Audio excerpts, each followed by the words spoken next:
আমরা 2016 সাল থেকেই এখানে আসি। আমাদের সেই সময়কার বিধায়ক মানস মজুমদার এই পুজোর উদ্যোগ নিয়ে 2016 সাল থেকে এই পুজো করে আসছেন। প্রতি বছরই এই পুজো হয়। আমরা তারপরে দেখেছি আমাদের 21 সালে দুর্ভাগ্যজনকভাবে পরাজয় হলেও এই পুজো কিন্তু বন্ধ হয়নি। মানস মজুমদার এর উদ্যোগে এখানে যে ওনার যে অফিস, এই অফিসে এই পুজো প্রতি বছর হয় এবং আমরা আনন্দের সহিত আসি।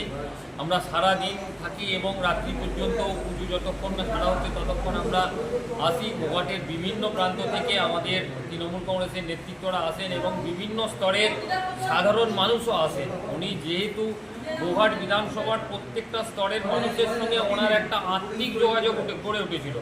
উনি মানুষের একটা বাড়িতে, মানে যাকে বলে আমরা চলিত কথায় যেটা বলি, হওয়া থেকে মৃত্যু, প্রত্যেকটা ক্ষেত্রেই মানুষের কাছে যেতেন, সাধারণ মানুষের সঙ্গে উনি মিশতেন এবং উনি পরাজিত হওয়ার পরেও গোঘাটে উনি সেইভাবেই আছেন এবং প্রত্যেকটা মানুষের সঙ্গে, কি পলিটিক্যাল কি নন পলিটিক্যাল এবং কি বিরোধী দলের মানুষ, প্রত্যেকের সঙ্গে একটা বন্ধুত্ব সুলভ আচরণ উনি গোঘাটে দেখিয়ে আসেন। কাজেই আজকের এই পুজোটা পুরো গোঘাটবাসীর জন্যই। গোঘাটে এখানে যেমন তৃণমূল কংগ্রেসের ব্যক্তিরা আসেন, সেরকম বিরোধী দলেরও ব্যক্তিরা আসেন এবং সাধারণ মানুষও অনেক আনন্দ করে আসেন, এই পুজোতে প্রসাদ গ্রহণ করেন এবং এই পুজোতে সামিল হন। আজকে শুভ দিনে গোঘাটের মানুষদেরকে কি বার্তা দেবেন? আজকের শুভ দিনে আমরা গোঘাটে দেখছি যে 16 থেকে 21 গোঘাটের যে উন্নয়ন, গোঘাটের যে রাস্তা, গোঘাটের যে পানীয় জল, গোঘাটের যে ইলেকট্রিকের আলো চারিদিকে এবং কামারপুকুর এবং ধর্মান্তরের পর্যটন এবং ঠাকুর রামচন্দ্রদেবের জন্মস্থানকে কেন্দ্র করে যে একটা ঐতিহাসিক জায়গা প্রেক্ষাপট তৈরি করতে শুরু করেছিলেন মানস মজুমদার, সেইটা থেকে পিছিয়ে গেল।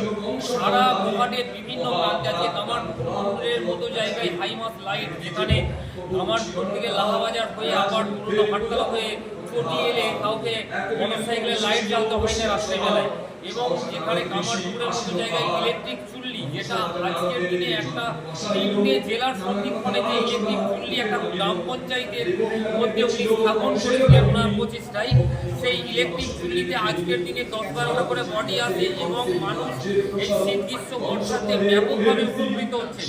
ওনার আরও অন্যতম অবদান কামারপুকুর বাস টার্মিনাস। ওনার উদ্যোগে মুখ্যমন্ত্রীর প্রয়াসে, মুখ্যমন্ত্রীর অনুদানে যে কামারপুকুর বাস টার্মিনাস করেছেন আজকে কামারপুকুরবাসীর জন্য, এটাও একটা নতুন করে পাওনা। এবং এই যে গোঘাটের সার্বিক উন্নয়ন, সবথেকে আজকের দিনে আমাদের অবাক লাগছে এবং দুঃখ লাগছে যে 5 বছর আগে যে পিচ রাস্তাগুলো উনি করে গেছিলেন, সেই পিচ রাস্তাগুলো নিশ্চিত রাস্তা ব্যবহার হলে খারাপ হবে।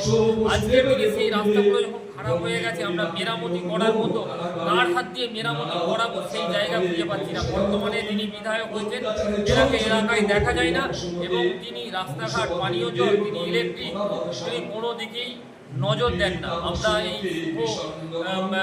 পুজোর দিনে দাঁড়িয়ে ঠাকুরের কাছে আমরা আশীর্বাদ করবো, প্রার্থনা করবো এবং আমাদের দিদিমণি, আমাদের জননেত্রী মমতা বন্দ্যোপাধ্যায় লোকসভা নির্বাচনের আগে এসে যেভাবে বলে গেছেন যে গোঘাট মানস মজুমদারের, গোঘাটের নেতৃত্ব মানস মজুমদার, আগামী 26 সালেও আমরা মানস মজুমদারকে গোঘাটের বিধায়ক হিসাবে দেখতে চাই, যাতে করে 26-এর পরেও গোঘাটের মানুষ যেভাবে প্রতিনিয়ত প্রত্যেক দিন মানস মজুমদারকে নিজেদের বাড়ির ছেলে হিসাবে পেয়েছিলেন এবং সহ বিভিন্ন উন্নয়নের কাজে যেভাবে মানস মজুমদারকে পেয়েছিলেন, আমরা 26-এর পরেও যেন ওনাকে আবার ওই 16 থেকে 21 পর্যন্ত যেভাবে পেয়েছিলাম সেইভাবে যেন পাই, এই আশা ঠাকুরের কাছে প্রার্থনা করে যাব। আপনার নাম? আমার নাম শহীদ।